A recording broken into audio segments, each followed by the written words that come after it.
for joining in. My name is Lady, and I'm your host. And if you're new here, thanks for stopping by.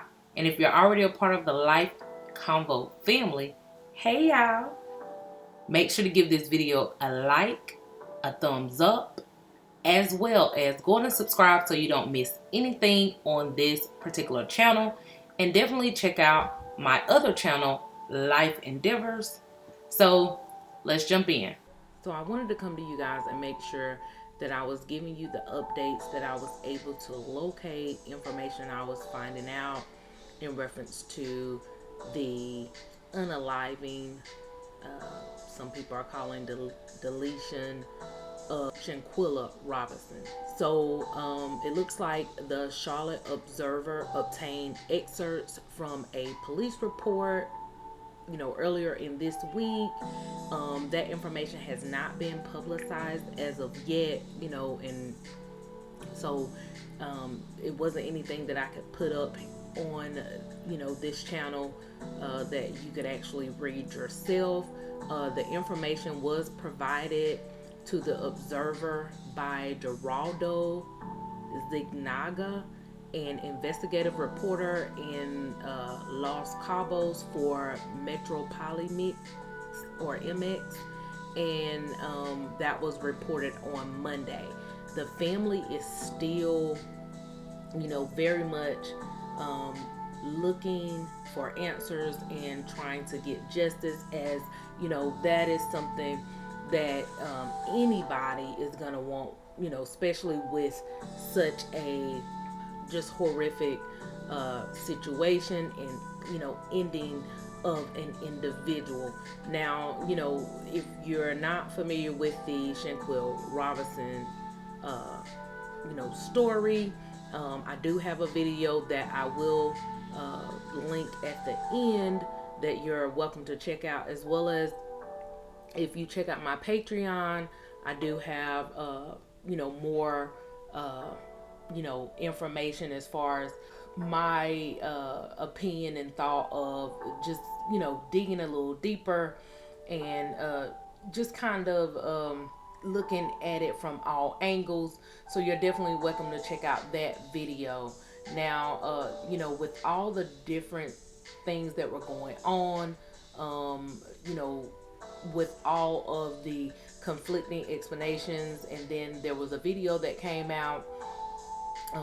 Many people, they felt like her family deserved justice, she deserved justice, and although the authorities weren't really, pushing the investigation, it was just an outpour of support, love and care for her family, and so that invoked just them having to look into it further because of that global outcry.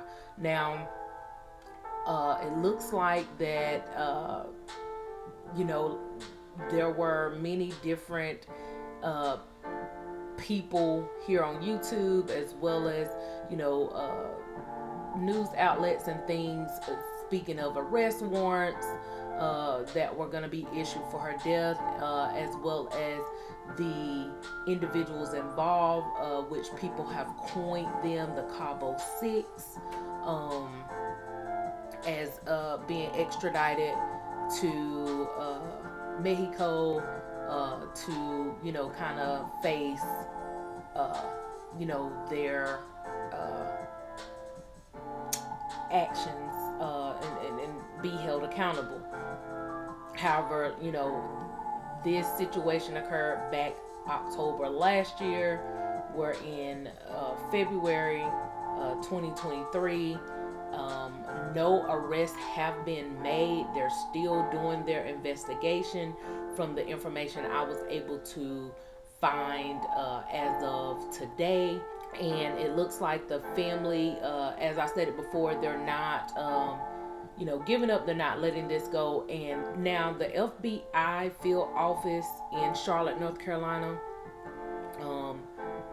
which has opened an investigation, they still state and maintain, and this was as of January 2023, that their investigation is still separate from, the Cabo investigation, in Mexico. So that's something to keep in mind. And I am going to read a quote. It says, "Our investigation is completely separate from Mexico, and I'm not privy to anything they are doing." So they're basically just, the FBI Charlotte field office is basically saying, hey, we know that Mexico is doing an investigation. However, we are not crossing lines or boundaries, so we are not able to have access or information into their investigation to be able to release to the public, at least from my understanding. It said an arrest warrant levying charges of femicide was issued in the case of Shanquell Robinson. And it says ABC News reported that late Wednesday, citing a prosecutor in Mexico. Now, they didn't say who the suspect was at that time. And like I said, this was in the first week of between the first and second week of January. And as of right now, I'm not locating any information showing that they have now released anyone's name, and we are in February. I did see, however, where many people are still speculating and speaking of, that the horrific attack on her, and new information or videos supposedly coming out, and voicemails. However, just want you guys to continue to send your love, care, and support for the family, as I am doing. And don't get caught up in the hype. Just wait to see what happens. I keep saying people are throwing stuff out there too quickly, and it's not coming to pass. And then they, need to kind of backtrack, or, if it's in written form, print a retraction. Of course, they're not doing that. They're just, holding on to breadcrumbs, and they're still trying to make a loaf of bread, even though it's, the information is not out there yet. That's why I say just wait and see what happens, and allow the family the time to grieve. Allow the authorities to do what they're going to do. And, that's not just in the U.S., not just in Charlotte, North Carolina, but also, in Cabo. Just allow them to get that information out there. And although I am able to reach out to individuals, that I actually met someone who was a friend of the family, who we were discussing some things, and this was back in November. Yet I did not decide to put it on my YouTube, because it's speculation and there's no proof. The proof is in the pudding.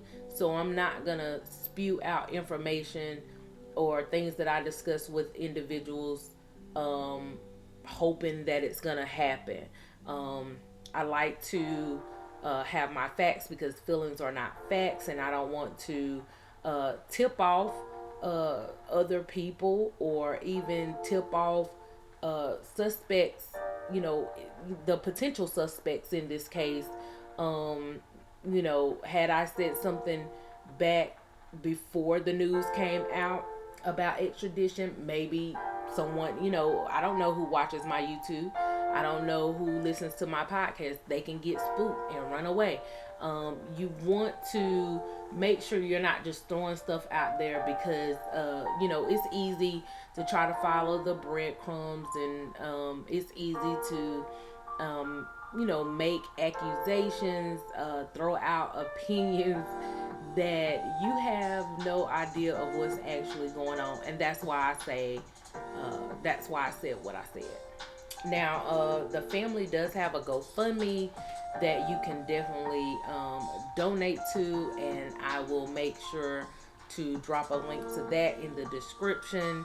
And her GoFundMe organizer is her sister Quilla Long. I know that that is a big help.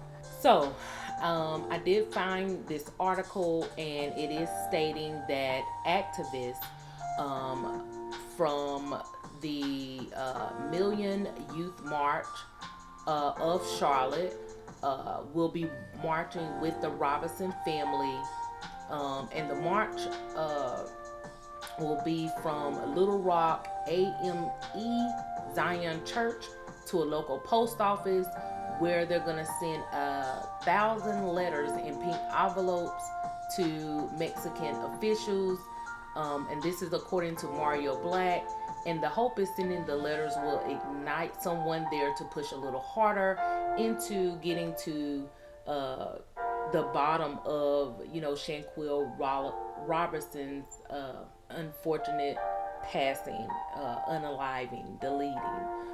The family is, pushing for information and pushing to get this investigation looked into more. And so here we are. Thanks for tuning in. I'll catch you in the next video.